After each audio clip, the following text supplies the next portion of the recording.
Hello students, welcome to this CBSE class 10th online classes once again. आज की class को start करने से पहले मैं कुछ स्टूडेंट्स की मुझे कॉल आई थी, पर्सनल कॉल, एंड उन्होंने मुझसे कहा है कि कंटिन्यूटी में क्लास नहीं चल रही है, तो उसके लिए I am really very sorry. Actual में कुछ पर्सनल प्रॉब्लम थी और हेल्थ इश्यूज़ चल रहे हैं, उसकी वजह से मैं आपकी क्लास को नहीं ले पा रही हूँ कंटिन्यूटी में। बट आई विल ट्राई कि मैं ये हेल्थ इश्यूज़ ख़त्म होने पे आपकी क्लासेस को कंटिन्यू ले पाऊँ। चलो आज हम क्लास स्टार्ट करते हैं आज की क्लास को। इससे प्रीवियस क्लास में मैंने साइंस की क्लास में मैंने आपके साथ फिज़िक्स का एक चैप्टर स्टार्ट किया था, इलेक्ट्रिसिटी। उसमें मैंने आपके साथ उसके कुछ टॉपिक में डिस्कस कर चुकी हूँ, electric current and circuit, electric potential and potential difference. ये दो टॉपिक मैं आपके साथ डिस्कस कर चुकी हूँ 2 क्लासेस में। और आज हम स्टार्ट करेंगे our third topic, that is circuit diagram. ठीक है, सर्किट डायग्राम पेज 100 202 आपका एनसीईआरटी में गिवन है।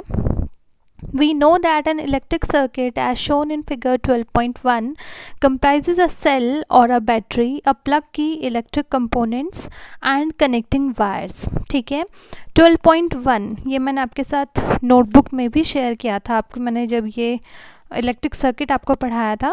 तो इलेक्ट्रिक सर्किट में एक बार फिर से आपको रिमाइंड करा देती हूँ। A continuous and closed path of an electric current.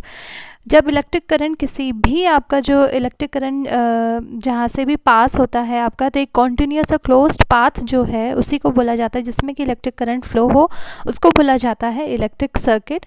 It consist of electric devices like cell या बैटरी बोलते हैं उसको, इलेक्ट्रिक बल्ब, अमीटर, प्लग की एक्सेट्रा। और इसमें ये सारी चीज़ें, ये सारे डिवाइसेस क्या होते हैं, कनेक्ट होते हैं। ठीक है, तो इस तरीके से आपके पास एक इलेक्ट्रिक सर्किट गिवन था, जिसमें कि आपका ये है बल्ब कनेक्ट है, ये आपका अमीटर कनेक्ट है, ये की कनेक्ट है और ये बैटरी है। और इस तरीके से ये जो एरो होते हैं, इससे आपका ये शो होता है कि करंट इस डायरेक्शन में आपका फ्लो कर रहा है, आई मतलब करंट। ठीक है, तो यही आपको 12.1 फिगर आपका यही था। ठीक है, it is often convenient to draw a schematic diagram in which different components of the circuit are represented by the symbol conveniently used। ठीक है, और क्या होता है कि आप सर्किट डायग्राम जब बनाते हो तो उसमें जितनी भी चीज़ें मैंने अभी आपको बताई थी, जैसे बल्ब हो गया या आपका इलेक्ट्रिक सेल हो गया या बैटरी हो गई या आपका जो स्विच होता है जिसको हम की भी बोलते हैं, प्लग की। ठीक है, तो इन सारी चीज़ों को जब हम ड्रॉ करते हैं तो आपके लिए कन्वीनियंट तब होता है जब आप उसको क्या करो, सिंबल के थ्रू बनाओ। अब वहाँ पे आपका ज़रूरी नहीं है कि एक बल्ब हो तो हम वहाँ पे एक बल्ब को ड्रॉ करेंगे, या प्लग की है तो हम वहाँ पे स्विच बोर्ड बना देंगे। ठीक है, तो ये कन्वीनियंट है कि आप उनको सिंबल के थ्रू क्या करते हो, रिप्रेजेंट करते हो। And conventionally symbol use to represent some of the most commonly use electrical component are given table in table 12.1। तो आपके कुछ एनसीईआरटी पेज 100 203 में आपके कुछ क्या है, सिंबल्स गिवन है। जब भी आप कोई इलेक्ट्रिक सर्किट आप ड्रॉ करते हो तो आप इन सिंबल्स को यूज़ करोगे। ठीक है, फर्स्ट है आपका पेज 100 203 में आप देख लेना एनसीईआरटी के, जैसे है आपका इलेक्ट्रिक सेल। इलेक्ट्रिक सेल को हम इस सिंबल से रिप्रेजेंट करते हैं। ठीक है, अब बैटरी जिसको हम कॉम्बिनेशन ऑफ सेल्स, जब आप मोर देन वन सेल एक दूसरे के साथ कनेक्ट कर देते हो तो वो हो जाती है आपकी बैटरी। नेक्स्ट है आपका प्लग की, जिसको हम स्विच भी बोलते हैं। तो अगर आपका ओपन है, ओपन का मतलब होता है जब सर्किट में करंट फ्लो नहीं हो रहा हो, तो तब हम ये वाला सिंबल यूज़ करते हैं। और ये है आपका क्लोज्ड, जब आपका सर्किट में क्या हो, करंट फ्लो हो रहा हो, तब आप इस टाइप से प्लग की को क्या करते हो, या स्विच अगर होगा तो आप इस सिंबल से उसको रिप्रेजेंट करते हो। फिर है आपका वायर जॉइंट, कहीं पे आपकी क्या होती हैं, एक ज़रूरी नहीं है कि एक ही वायर हर जगह कनेक्ट हो, कई बार आपका कहीं पे इस तरीके से जॉइंट हो जाता है कि एक दूसरी वायर को भी आपको कनेक्ट करना पड़ता है, तो ये है आपका वायर जॉइंट।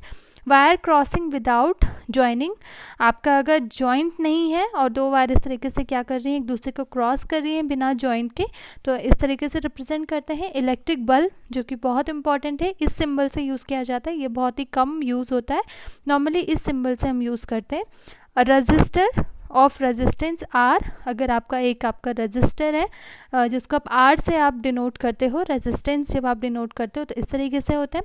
वेरिएबल रेजिस्टेंस, जिसको रियोस्टेट भी बोला जाता है, तो उसके दो सिंबल हैं, ये है, और या फिर दूसरा आपका इस तरीके से है, ठीक है। मोस्टली आपका यूज़ ये होता है, इस तरीके से आपका मोस्टली यूज़ होता है। नेक्स्ट है आपका अमीटर। अमीटर सिंपल मैंने पहले भी बताया हुआ है, ए से हम डिनोट करते हैं, तो ये इस तरीके से बना दिया जाता है, ये अमीटर है, इधर पॉजिटिव इधर नेगेटिव। वोल्ट मीटर इस तरीके से बना दिया जाता है, वी है इधर पॉजिटिव इधर नेगेटिव। तो ये आगे आपके कुछ सिम्बल्स, ठीक है। नेक्स्ट आपका टॉपिक है ओम्स लॉ। ओम्स लॉ में आपके पास एक एक्टिविटी गिवन है 12.1, आपकी एक्टिविटी एक गिवन है, सिंपल सा है। इसमें मैं आपको यहाँ से नॉर्मली मैं आपके साथ इसको डिस्कस कर लेती हूँ कि क्या है आपके पास। अगर इस तरीके से कोई सर्किट डायग्राम गिवन हो, है ना, आपके पास की है, आपने अमीटर कनेक्ट किया है, वोल्ट मीटर कनेक्ट किया है, रेजिस्टेंस है आपके पास, तो आपको क्या करना है, फोकस करना है एक वोल्टेज मतलब वी पे, पोटेंशियल डिफरेंस पे, और दूसरा आई पे जिसको हम करंट बोलते हैं, ठीक है। इन दोनों पे आप फोकस करो। ये आपके अलग अलग स्टेप गिवन है, तो इन स्टेप्स में यही गिवन है। मैं इन शॉर्ट आपको समझा देती हूँ कि आपको क्या करना है। सबसे पहले एक सेल को आपको उसमें कनेक्ट करना है सर्किट डायग्राम में, ठीक है। और आप अमीटर और वोल्ट मीटर में आप क्या करोगे, करंट और जो आपका पोटेंशियल डिफरेंस है उनकी रीडिंग को नोट करो। उसके बाद आप क्या करोगे, वो जो सेल है आप उसको क्या करोगे, एक और सेल उसमें ज्वाइन कर दोगे, ठीक है। 2 सेल हो गए, आपको दोबारा से उन दोनों की क्या करनी है, रीडिंग नोट करनी है। उसके बाद आप क्या करो, 3 सेल लगा दो, आप 3 सेल्स को कनेक्ट करोगे, उसके बाद दोबारा आप उसकी रीडिंग नोट करो। इस तरीके से क्या है, आप सेल्स को बढ़ाते जाओ और उनकी रीडिंग को नोट करते जाओ, जो आपकी पोटेंशियल डिफरेंस है और करंट है। तो जब आप रीडिंग को नोट करोगे तो ये आपका कंक्लूजन निकलता है कि in this activity you will find that approximately the same value for V upon I is obtained in each case. अगर आप देखोगे कि जो पहली रीडिंग मिली थी, दूसरी रीडिंग मिली थी, तीसरी, आपने जितने भी नोट करी है, तो आपको जो वी अपॉन आई मतलब पोटेंशियल डिफरेंस अपॉन करंट की जो वैल्यू आएगी वो आपको सेम आएगी हर एक स्टेप में, ठीक है। Thus the VI graph is a straight line that passes through the origin of the graph। तो जो आपका VI ग्राफ बनता है, जब आप ग्राफ से प्लॉटिंग करते हो, तो ये है आपका क्या, वोल्टेज, और ये आपका क्या है, करंट है। तो इस तरीके से आप ओरिजिन से एक स्ट्रेट लाइन बनती है जब भी आप वी आई ग्राफ, ये बहुत इंपॉर्टेंट है, ये क्वेश्चंस में भी पूछा जाता है, तो हमेशा ध्यान रखना कि जो वी आई ग्राफ बनता है वो इस तरीके से बनता है, ओरिजिन से स्ट्रेट लाइन बनती है ऊपर की साइड में, ठीक है। इससे आपका क्या पता चल रहा है कि जैसे जैसे आप करंट की वैल्यू को इंक्रीज़ करते हैं, आपका जो पोटेंशियल डिफरेंस है वो भी क्या होता है, इंक्रीज़ होता है, ठीक है। Thus V upon I is a constant ratio. तो इससे क्या पता चला कि जो v अपॉन आई है वो एक क्या होता है, कांस्टेंट रेशियो होता है, मतलब आपका एक ही जो नंबर है, एक ही वैल्यू है, वही बार बार आ रही है, तो वो क्या हो जाती है, कांस्टेंट, ठीक है।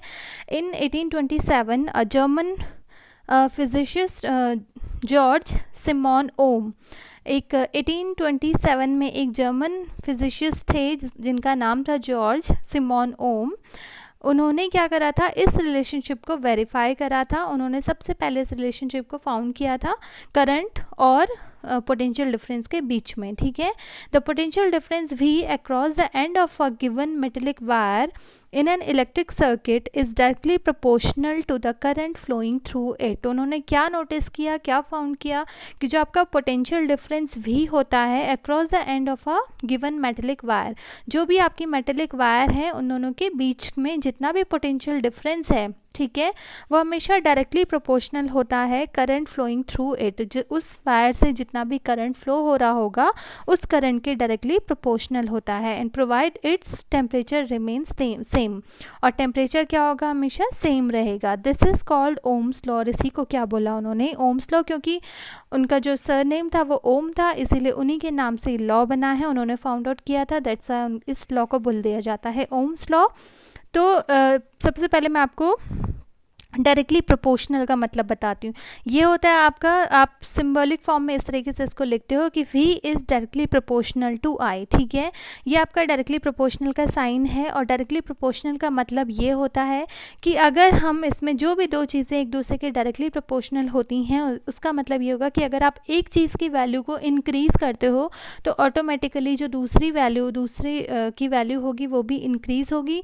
अगर आप एक की वैल्यू को डिक्रीज़ करते हो तो दूसरी दूसरी भी क्या हो जाएगी, डिक्रीज हो जाएगी, रिड्यूस हो जाएगी। ठीक है, तो मतलब एक की वैल्यू दूसरे पे डिपेंड करती है। ठीक है, तो यहाँ से अगर हम इस प्रोपोर्शनैलिटी की साइन को हटाएंगे, अगर हम इसको इक्वल टू एक फॉर्मूले के रूप में लिखेंगे तो v is equal to I R हो जाता है, जहाँ पे r क्या है आपका एक कांस्टेंट हम यूज़ करते हैं प्रोपोर्शनैलिटी को साइन को हटाने के लिए।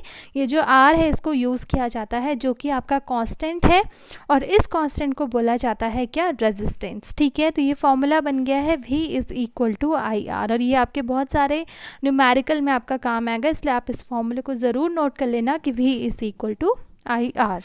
ठीक है, जहाँ पे v आपका पोटेंशियल डिफरेंस है, I आपका करंट है और R आपका रेजिस्टेंस है। ठीक है, रेजिस्टेंस होता क्या है, it is the property of conductor to resist the flow of charges through it. ठीक है, ये आपके कंडक्टर की वो प्रॉपर्टी होती है जो कि आपका उस कंडक्टर में जितना भी फ्लो ऑफ चार्जेस है, आपका जितना भी चार्ज फ्लो कर रहा है उसको क्या करता है, रेजिस्ट करता है।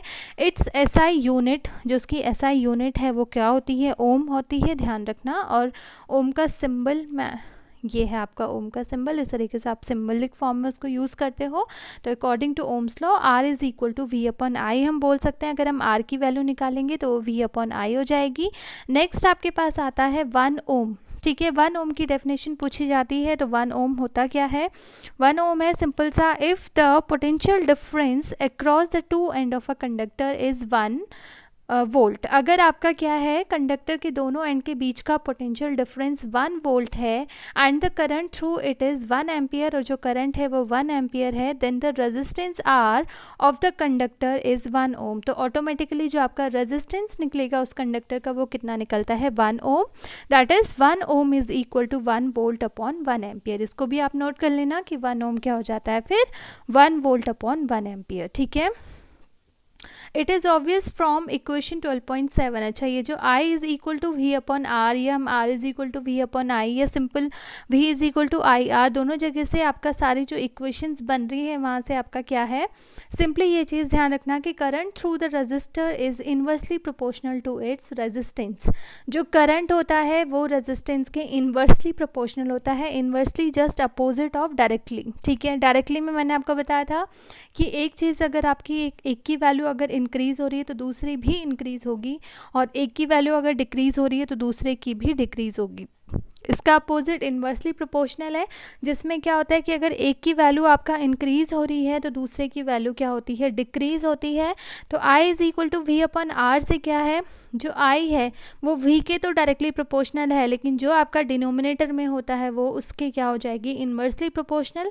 इसका मतलब होता है कि if the resistance is doubled, अगर आपका रेजिस्टेंस डबल हो गया देन करंट गेट्स हाफ, तो आपका जो करंट हो जाएगा वो हाफ हो जाएगा। ठीक है, एक आप डबल कर रहे हो तो दूसरा क्या हो जाएगा, हाफ हो जाएगा। ठीक है, in many practical cases it is necessary to increase और decrease the current in an electric circuit. और ऐसे क्या होता है, बहुत सारे प्रैक्टिकल केसेस में बहुत ज़रूरी होता है इंक्रीज या डिक्रीज करना करंट को। ठीक है, a component use to regulate current without changing the voltage source is called variable resistance.